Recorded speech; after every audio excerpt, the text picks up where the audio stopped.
Ito guys, mag-i-start na po ako. Pinakita ko sa kanya na prepare na. Ito naman siya is, gigisa ko yung soft mushroom. So kahapon iba yung soft ko. Ngayon, mushroom talaga siya. Walang halo. Mushroom with green mushroom. So, igigisa natin yung first sibuyas. Yan. Mushroom talaga siya guys. Yan, fresh mushroom. Then may cream mushroom. Yan ang soft nila with chicken. So, igigisa ko siya. Iba-brown natin to. Ito namang isa guys, sinabay ko na para isahan na lang, no? Igigisa ko yung sauce sa beef with cooking cream, mushroom din. Mahilig sila sa mushroom. So, ngayon guys, babrownin natin siya. Ayan. Napakita ko sa inyo kung paano gagawin. So, magawa kayo ng sauce sa beef na parang inihaw. Ito yung pares niya sa vegetable steam beef. Yan. Pipicturean ko ka mamaya para ma-assemble siya pagkatapos ng luto. So, na-brown na siya guys. Ilagay ko yung mushroom sauce. Yan. Giwa-iwa ko siya ng maliit. Yan. Nakaganda yung brown na brown yung sibuyas para maramdaman mo yung lasa ng sibuyas. Hello. So guys, yan, haluin natin siya. So ang ilagay natin sangkap is pepper black lang po o kusbara powder and magic sarap. So yan. So ngayon, kumukulo na yung tinola kong isda. Hindi ko muna nilagay yung tinolang isda ko kasi gusto kong maluto yung mga lamas para malasa sa sabaw na mabango. So ngayon, imimix na natin yung mushroom soup. Ilagyan ko siya ng magic. Yan. Ito naman hindi pa nagba-brown. Kailangan sa i-brown para yung sauce niya ma-brown color. Yun. Yan po, mushroom soup. So, lagyan natin siyang konting asin. Mamaya mo na siya biglain ng asin. Pag may sabaw na siya, kasi mahirap na pag maalat. Mahirap magpalpak, balik sa uno, patay tayo. So ngayon, haluin natin. So ikunin natin yung cream mushroom. Ayan po, cream, yan, manok in with cream mushroom soup. So ilagay natin siya. Yan. I-mix sila sa So yun, i-mix natin siya. Tapos lagyan natin yan siya ngayon ng kunting, lagyan siya ng water. So yan po ang gulay ko sa tinola. Nagkulo-kulo na po. Yan guys. Tinola, yan ang ulam namin, tinolang isda. So sabawan natin yung soup nila. Ito hindi pa nagba-brown, yung sauce sa beef. Yun, ang tinola nilang mushroom. Hindi naman pwede pag walang soup yun. Kailangan palagi araw-araw may soup. So, okay na yung soup, ha? Pakuluan lang yan, guys. Luto na yan. Titikman mo na lang kung okay ang lasa. Ganyan lang po magawa ng soup mushroom. Ayan siya po. Mushroom fresh. Hiwain mo ng maliliit. Sibuyas and mushroom cream sa lata. Okay guys, tapos na tayo dyan sa pakita ko sa inyo. So dito na naman tayo sa soup ng beef. Ayan guys. So ilagay na natin yung mushroom fresh. So ganun din yan, lagyan ng pepper black, cooking cream, gatas, tubig konti. Palutuin lang natin yung mushroom. Yan. So, ito naman yung steam ko para sa beef. Yan. So, ngayon guys, dito tayo. Yan ang nilutuan ko ng sauce. Yung ginisa kong mushroom fresh and sibuyas. Ito yung tinolang isda guys. Ilagay na natin kasi kumukulo na eh. Ayan. So, ito na yung tinola namin. So, yun. Nagpa-brown na siya.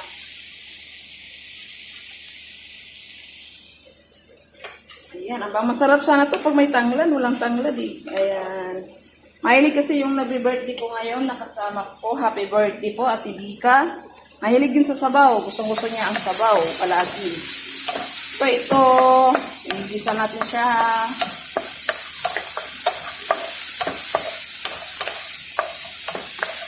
Yan po.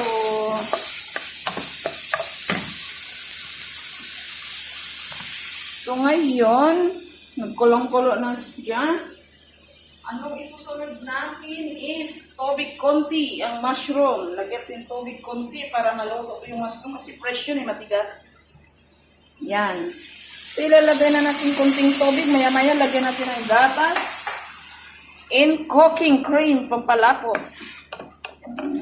Yan ang sauce sa inihaw na beef na gimarinate ni Bariday.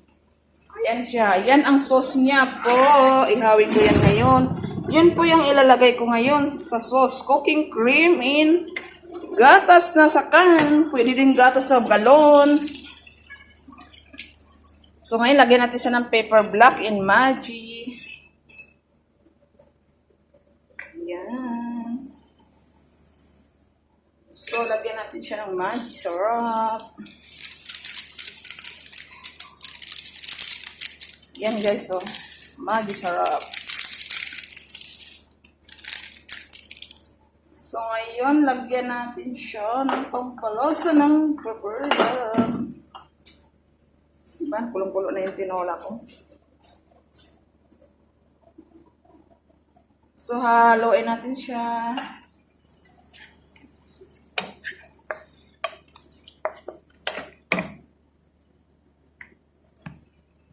Yan na po yung mushroom.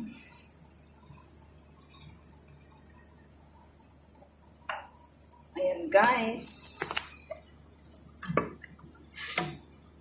Nakita niyo na kung paano niluto ko yung soup. Soup mushroom. Ano yung sauce ng beef. Cooking cream with halib. With the gatas ba. So, ito naman yung tinola kong isda. Ilalagay natin ng repolyo. Repolyo. First, repolyo with sibuyas dahon. Kasi luto na yung isda, guys. Kahapon, ini-steam ko na yung kahapon. Ayong gulay, titingnan ko kung luto na kasi pangit kasi sobrang luto. Gusto nila yung half cook.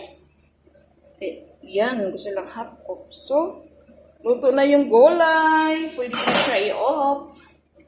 Yan po, steam gulay. Walang water na. Water na sa baba.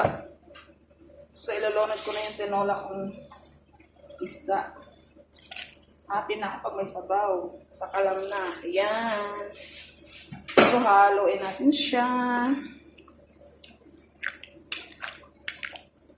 Tinolang isda talaga. Ayan, isda. Oh. Hindi na makikita. Gusto ko si maraming gulay sa isda eh. Ayan po ang kasama pa yan doon sa tinolang isda. At sili. So, ito guys, kumukulo na siya. So, ilalagay natin yung gatas na nasa can. Ayun, ang gatas sa can. Ilagay natin dito. Yun. Gusto yan ng amo kong babaeng matanda. So, sila sa no.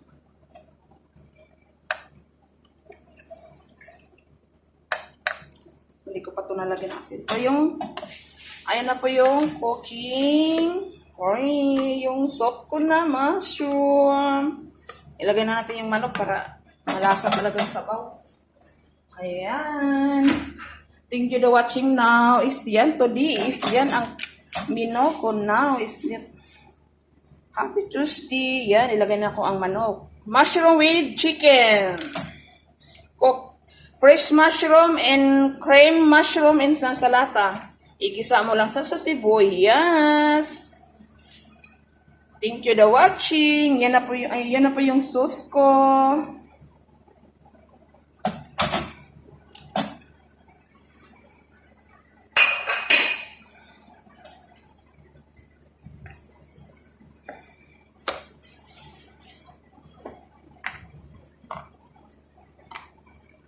So, titikman natin yung mushroom kung okay ba yung lasa.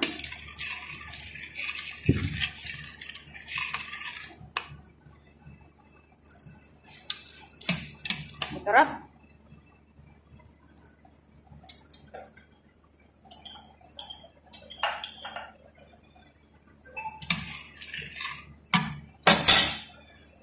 na yung tinola ko. Kumukulo-kulo ng tinola.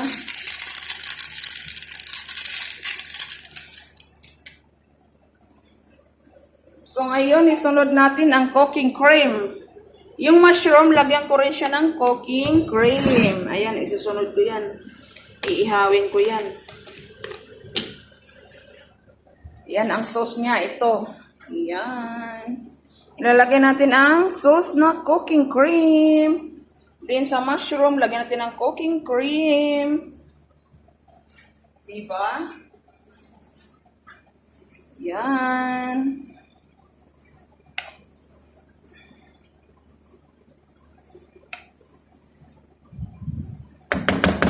So yung mushroom, yan na po siya.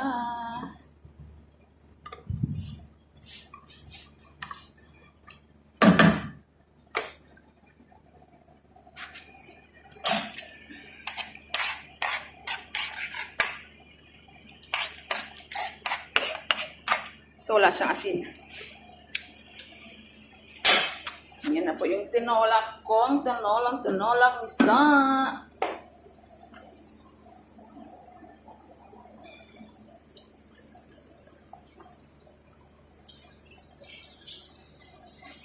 So, pwede ko na siya ilagay, guys. Ang ano, ayaw ko kasi sobrang loto yung repolyo. So, ilagay ko na ang sili at rain, dahon ng Chinese pichay sa ano pa dito is kas, ng Arabic. Yan po ang tinola kong isda. Yan, sabaw lang, busog na ako. Yan, ang sili naglumulutang. Ayan, ang bango-bango. Ang sarap sana to pag may tanglad.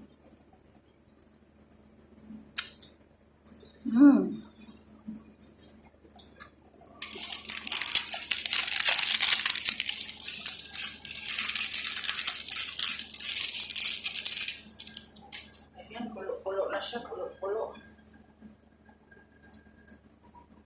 Lagyan natin ng asin, parang wala pang asin. Kulang sa asin.